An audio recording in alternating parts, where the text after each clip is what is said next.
Hello and welcome to From the Be-All End, and this is the episode where we're debriefing Friday's rather eventful 0-0 with Sunderland. I'm Simon Evans and I'm joined by Paul Woodhouse and Chris Bowden, and we're going to debrief that game and then we'll have a quick look ahead as well to this week's upcoming games.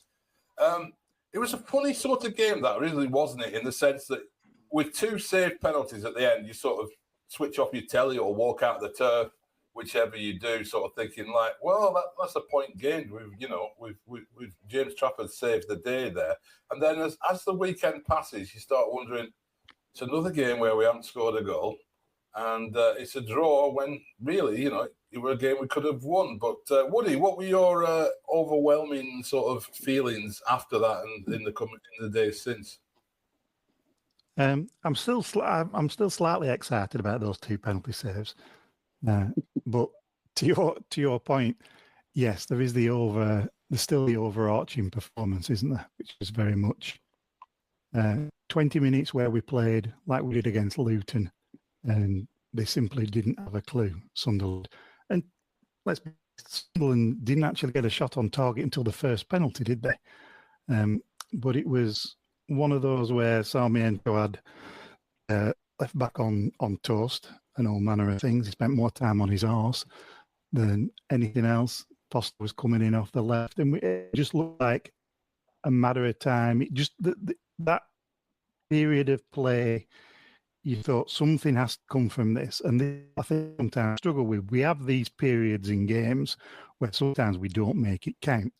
And even though we had a couple of chances second off, fluff lines a little bit, didn't it?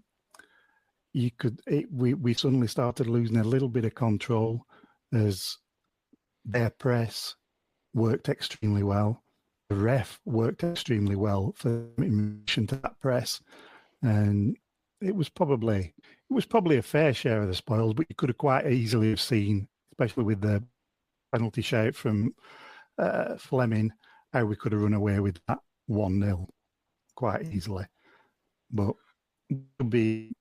it's still that same question of we're not quite creating enough, not taking chances, and sometimes we're struggling to command control, especially considering we like to play relatively slowly with control of the ball. And the side starts to get in us faces, we start to struggle a little bit. It's a little bit more of a Premier League pace, isn't it? And we start to look a bit cage.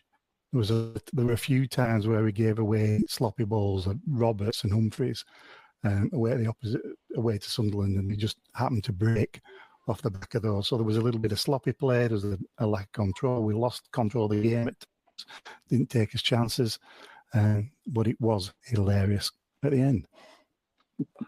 Yeah, Chris, let's get into it. Those two penalties, I think the majority of Burnley fans would say neither of them were penalties. What did you make of them? Well, I was at just below the far left hand of the press box in the Hargreaves stand, so it's a good distance away. And sat with my dad, and my dad's eyes aren't brilliant. And my dad said to me and said, "That was outside, wasn't it?" And I said, "I thought it was outside." And I turned to the lads behind me, and they were like, "That's outside, isn't it?" And you message. I was sort of messaging you lot back home, see if you've seen any replays as of yet, and as it filters through, it's not a foul. It's outside the box. I've seen people suggest it's even offside. I've not seen a definitive definitive footage on to confirm that in my eyes at least. But it's a rank bad decision. And if you think about it, if he'd actually given the offence as a free kick, Egan Riley would be facing a suspension right now, a 1-match suspension for getting sent off. Well, and you probably get it overturned, or maybe you don't. We don't know. This appeals panel seem to toss coins at times, don't they, to decide those. But so 4 minutes from time, you're thinking, I'm thinking we don't deserve to lose this game. We probably haven't done quite enough to win the game. But I thought it was tactically a reasonably high standard between two good championship sides. So I'm thinking, right, we'll take a point. They were happy with a point. I think we were the ones who were sort of trying to force the issue, and all of a sudden we're going to get beat.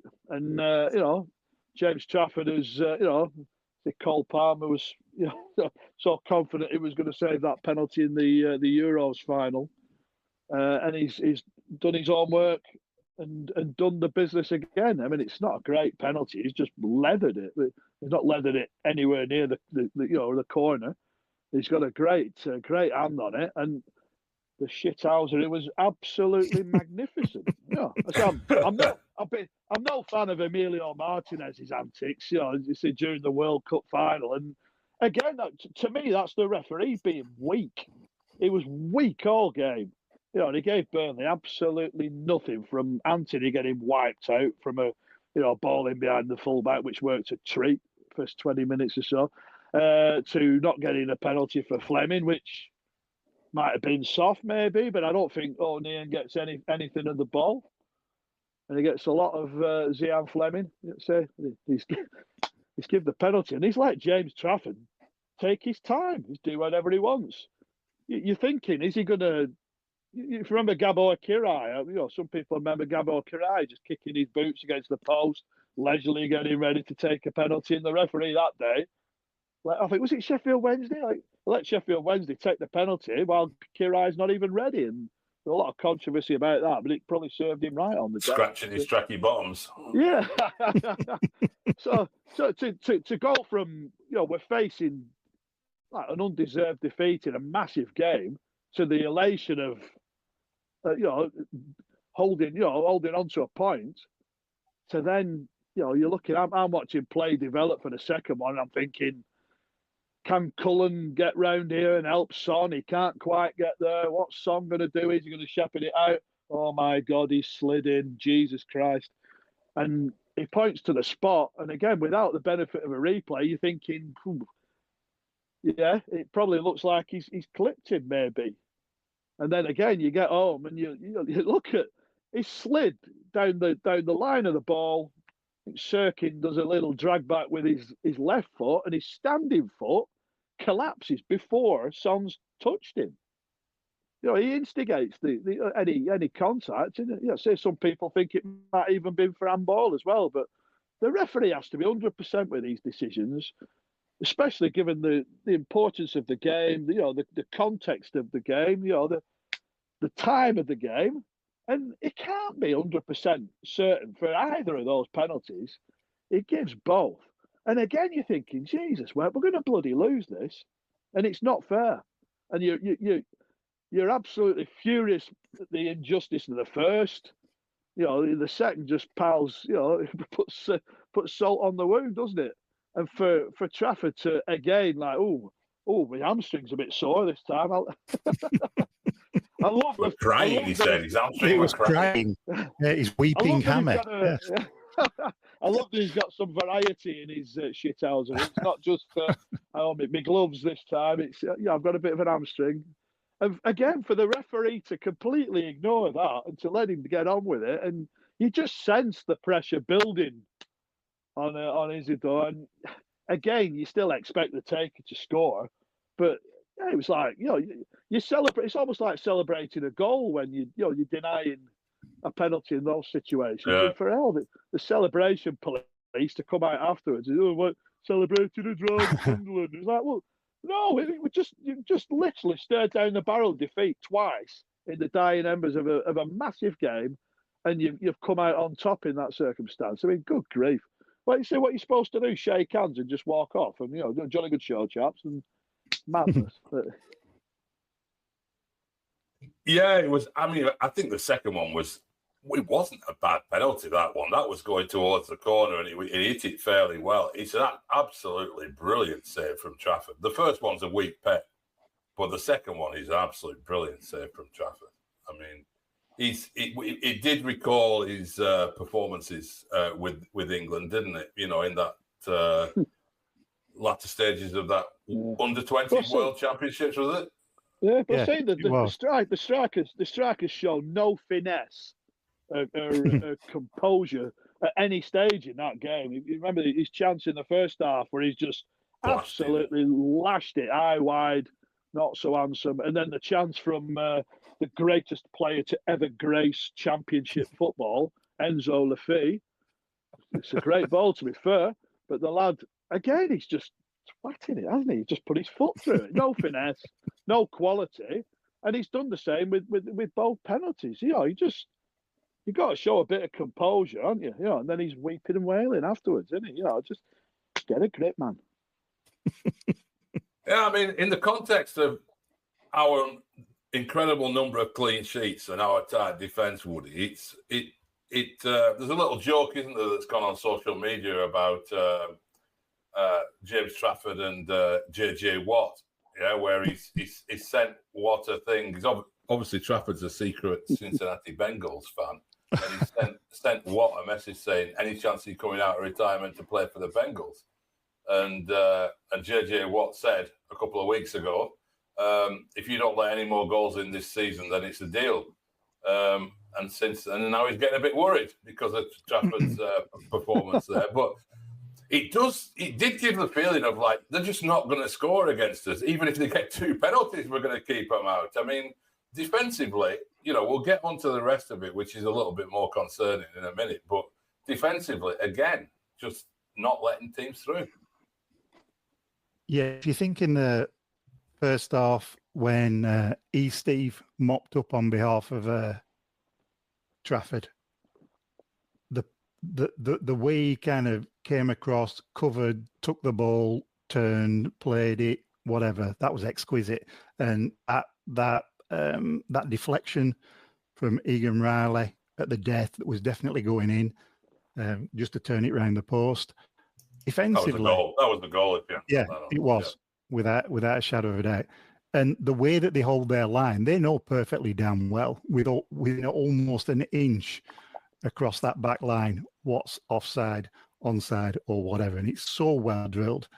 And it's going to be it'd be a weird way to gain promotion. But if you look at, you know, when you talk about promotion seasons, and normally there are turning points and there are definitive markers throughout the season, the campaign.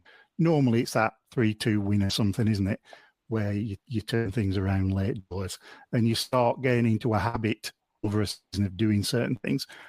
We're in a habit of doing certain things. And Friday was a ridiculous example of how good we are defensively, you know, and it's almost as if he got his proper claret card on Friday, did James Trafford. We've gone through this. Why did we spend 20 million on him to, you know, he's getting slightly better. Now he's a bona fide claret, etc. And his legend arc has started.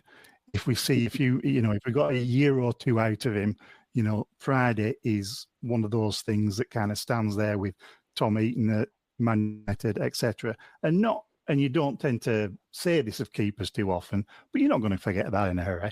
And, you know, he should arguably have freedom of Burnley after that at some point. Now, if we go through the season, carry on with these clean sheets, wind up with the best defensive record anybody's ever been in Europe during the campaign, that's something to be relatively proud of. Won't be too proud that we haven't scored any goals, but that's a different thing. Yeah, I mean, I was thinking actually at the end, I was trying to listen, and on the TV I couldn't tell. Did he get a chant? Because I'm not aware of the beat. Yeah. He did. What was the chant? It was to status quo. It was Super James Trafford goal. All right. They put on. They were very clever, and they put the quo over the Tannoy, and it took off a bit. Oh, it came from the singing section in the cricket field, obviously, and Yeah, I mean, that'll be no doubt. Give the lad. I mean, the lad will have enough confidence from his clean sheets and his displays this season. But to have you're a fan favourite if you get a chant like that, aren't you? It's lovely for him. And he has. It is a redemption arc. I'm far from convinced. Far from convinced last season. But as we said all along, having had his loan spells in League One at Stanley and Bolton, he should have had a season in the Championship. And if Company knew about him, he should have took him 2 seasons ago in the Championship rather than spend money on Muric and having nearly signed Verbruggen. Take Trafford on loan with a view to signing him, and then you get that experience and that step-by-step approach. We all thought a season at this level would do him, an awful lot of good. And he looks his stature. He's supposedly 6'5", and he looks 6'5". But the one thing you talk about, sort of Tom Eaton displays and things like that, and God in a green jersey stuff in Naples, and the one that reminded me of most is, I mean, it was an almost meaningless game, but it's like 30 years ago. Marlon Beresford facing down John Aldridge against Tranmere. Yeah. In the old First Division, very last kick of the game, and I think he saved it, and it got retaken, and he saved that as well. Yeah. Marlon was obviously spectacular success at penalty kicks, and Trafford's. Oh, that's it. He saved the last 3 he's faced, hasn't he? With the I think it was his first pens he'd faced, hasn't he? Since the 21. It won't be, won't it? Yeah. So every credit. But I think the defence, people don't seem to,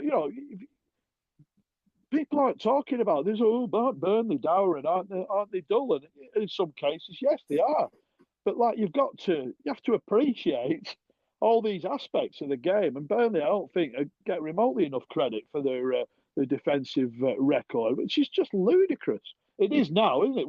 They concede a goal every 3 games. It's incredible.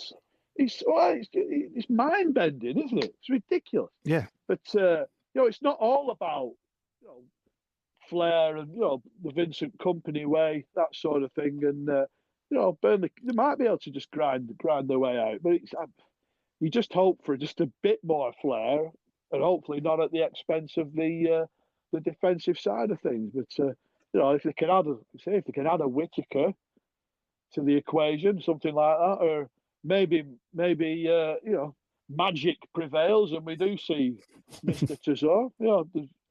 Parker was saying to Matt Scrafton at the Burnley Express that it was his decision. He didn't have him on the bench, and to be fair, you can see why if you've got Koleosho and Sarmiento and Barnes and J-Rod. But is he going to be involved or not? And if he's not going to be involved, let's ship him out the door and get him off to Ajax. Or, God forbid. I've got a bit of a soft spot for Genoa. I hope he doesn't go there. Yeah, and that's the latest link, isn't it? Genoa Football and Cricket Club. But they've taken Cornet, haven't they? So that might close the door on that for him. Yeah, Supermax, that return to Turf Moor's not going to happen, is it? No, there were a few people hoping that'd happen one day. It doesn't look like it. Talking about weeping hammies, yeah. Yeah, we should talk a bit about the other side of it, though, because another frustrating game in attack, and we thought that Foster coming in on the left would give it a real boost. Didn't really, although he did some stuff. But I mean, one of our listeners actually posted on Twitter a question for us, saying 1 goal in the last 4 league games is appalling. I think Parker has to try someone more creative in the 10 role than Brownhill. I see what he brings, but against the low block teams, we need something more. What do you reckon to that, Woody? I think that's an extremely fair shot. It's because you do need somebody to be able to unlock certain things. And yes, we know what Brownhill does, but on Friday we showed it showed that space and the press and the way that they were able to disconnect attack from our midfield shows exactly what our weaknesses are. and we've seen it time and time again. And it's really crying out for a little bit of creativity, somebody who can play a Tresor-like ball or a Sarmiento. We have this, and we all have the ability, as we showed in the first 20 minutes, to play anybody off the park. It's just that when we go back into this, defensive mode, we sometimes struggle to get back out of it. But it's like you're finding Fleming having to come deeper, and when we are whipping ball in, which we did relatively successfully on Friday, we did a arguably better job of that, but there's nobody there to get on the end of it. So I think it's always a little bit more a case of tweaking and fine-tuning.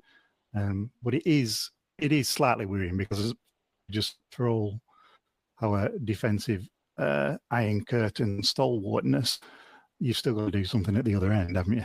And chances are at a premium, unless we do something extraordinary, we just aren't looking like we're going to completely bombard sides and dominate in the attacking third. That's not what we do.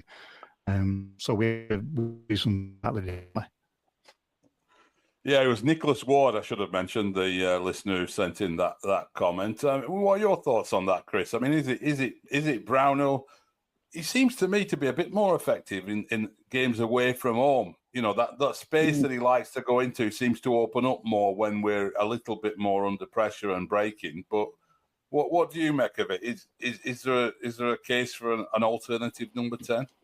Well, I mean, this is the compromise you make, isn't it? I mean, if you're at home and looking to to break down, a team that's banked in there, you are looking for like I say, a little will-o'-the-wisp type, someone who can play a little give and go, someone who can drop a shoulder and beat someone, cleverly weighted pass or something like that, and that would be a Tresor if you can get him fit. Going down the years watching. Like a Cazorla at Arsenal against Burnley in the past, and Ozil, Odegaard, these type of characters, Fodens, and you think you're all right. We're all right here. They're 25 yards from our goal, and then, bing bing, they're in 1-2 in on goal, and they've killed you. That sort of thing. So, but I say Brownhill's not going to do that. But Brownhill offers you against the ball as well. So do you lose something defensively? But it is crying out. You mentioned Luton earlier on, and it was almost like Parker, like on the opening night at Luton, it identified Friday night. If we ping diagonals in behind their fullbacks, we'll kill them. And they did for the first 20 minutes, and Anthony had run at place. They absolutely, Sirkin just, whether he couldn't read it, whether, and Anthony gets absolutely smashed into next week, and the referee, as he had all night, didn't have his eyes in, so he give nothing. And Anthony, I mean, again, I thought he was probably Burnley's best player Friday night, and then he kept trying to beat players, to deliver, and his delivery was ordinary. To be generous to him, Again, in the Australian sense of the word, yeah. Exactly. I mean, it's another thing that we've spoke about before, where if you're just hitting an area or just playing it across, sometimes it can come off for you, but you need that bit of quality to pick someone out, to actually have a think, have that composure, that little clarity of thought, and play it into someone's path, play it into someone's feet, pick someone's head out, and we just don't seem to. Humphreys is the best at that. He put another great ball in on Friday night. He just stands these balls up with his left peg, and they're arguably our greatest attacking weapon. He's improved a lot on the attacking side, hasn't he, Humphreys? Yeah, unbelievably so. Yeah, his delivery's terrific, but I think he only did it once Friday night, and he only did it once at Ewood and we got the goal, and he only did it once at Sheffield and you get the goal. It only has to be the once.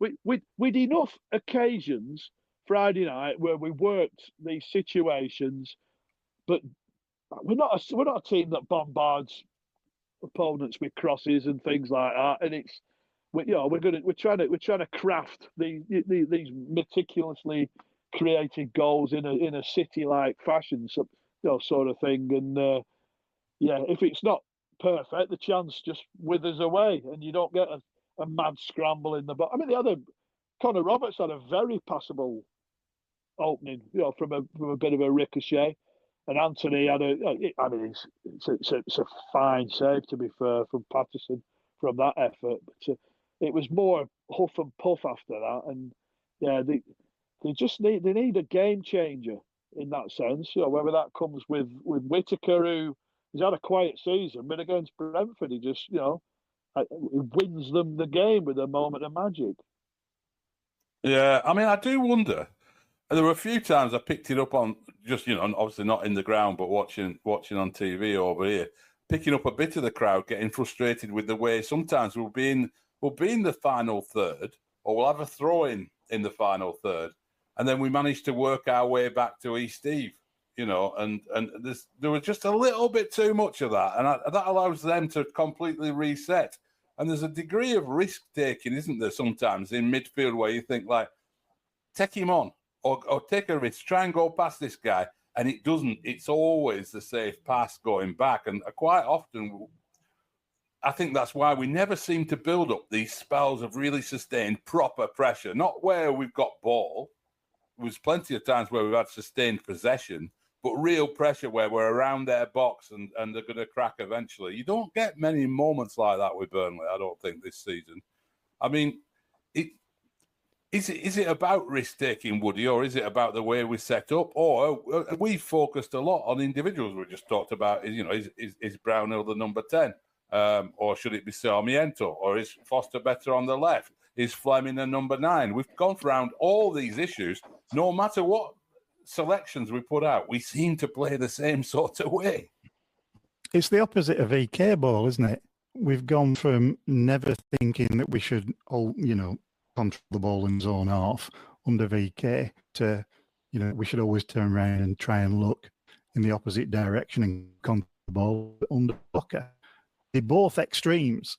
There's a mix and a compromise, I think, somewhere where, like you say, there has to be a little bit more risk taken in the final third. Somebody has to do something that's a little bit clever, a little bit cute. I think we definitely have the players floating around to be able to do that, but it's always turning around. And then, like you say, that reset, and especially against guys like Sunderland, Preston, did it happen at our place as well, where they then just start pushing on us.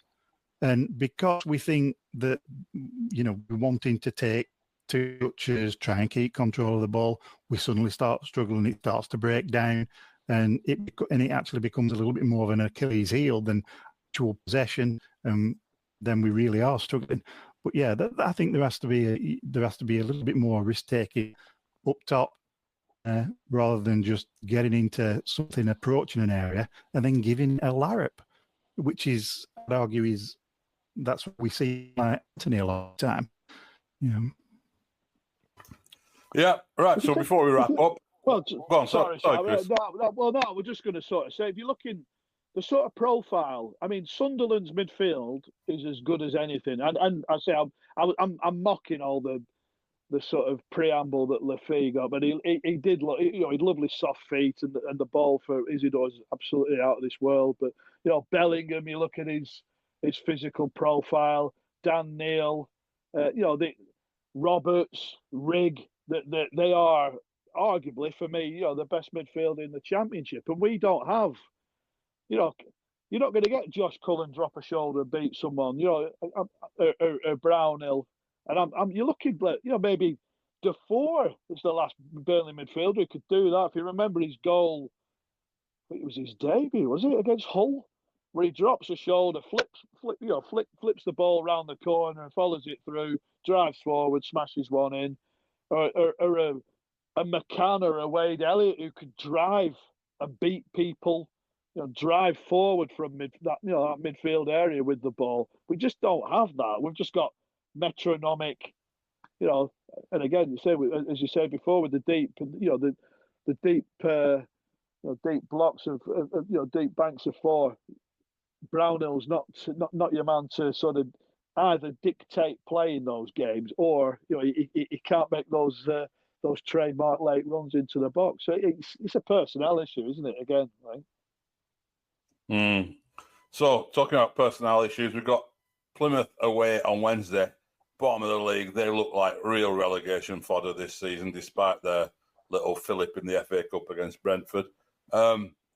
This has got to be one where we go and win convincingly. But what changes are you making, would it, if any, to that side to try and make sure that we don't end up, trying to get out of a 0-0 situation at Plymouth?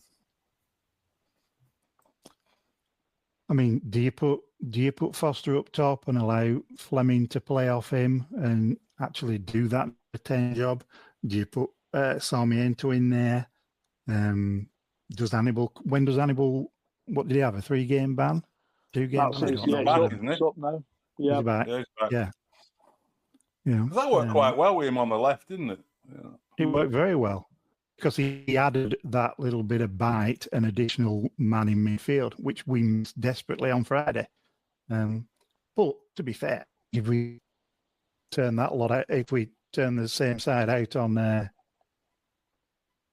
Wednesday, we should be able to get a result. We say this every week, and we should be able to. There's enough quality in that particular side, and on the bench and on the grass to be able to do something with it. Plymouth won't play like Sunderland. Hopefully. No, they won't. But exactly. If Hannibal comes back into that left, it does then raise that question about do you give Foster a go down the middle and Fleming behind Chris? It's not a bad idea. We've got a pretty good track record at feeding ideas to Scott Parker for so long. Because last week we were pretty unanimous that Foster should start on the left, and he did. Yeah. I mean, if he does that, you probably take. His preference seems to be for playing Cullen and Brownhill, so he'd probably leave Laurent out. I didn't think Laurent was great Friday night. I know Brownhill gets the usual. He's gone missing, and he's not having a great spell at the moment, Brownhill. But I don't think he leaves Brownie out of the equation. No, I agree. I thought Laurent were poor against Sunderland. Yeah. But it's like as you're saying, I watched the video of the new Plymouth manager's his first meeting with the players, and it came across ridiculously well. Like you run through a brick wall for him, and then they go and lose the first game. So they're up against it, aren't they? And any side with promotion aspirations goes there and sets the stall out and comes away with the points. You'd expect Leeds to win there. You'd expect Sheffield to win there. You'd expect Sunderland to win there, and we've got to match them because. I say these teams aren't going away. I think we've probably done Sunderland a disservice. We seem to be. Certainly I thought it was going to be the 3 because they'd had a little spell Sunderland where they'd just gone from like top to 6th, and now they're very much back in the midst of it. And it's I think they're on the brink of bringing another sort of potential. I think it was a deal that could be worth 15 million euros if they're promoted that they've got on the table. Sheffield were on about bringing another 5 in, is it? That Wilder's talking about Cannon and Brereton Diaz, which would give them a hell of a boost. So we can't take our foot off the pedal. We have to go there and get the 3 points, especially with Leeds on the horizon. So thanks very much for joining us, and we'll be back on Friday to look ahead to the Leeds game and also look back on that Plymouth-Argyle trip on Wednesday. If you're going down to Plymouth, have a safe trip. If you're watching it elsewhere, enjoy it and have a good week, and up the Clarets.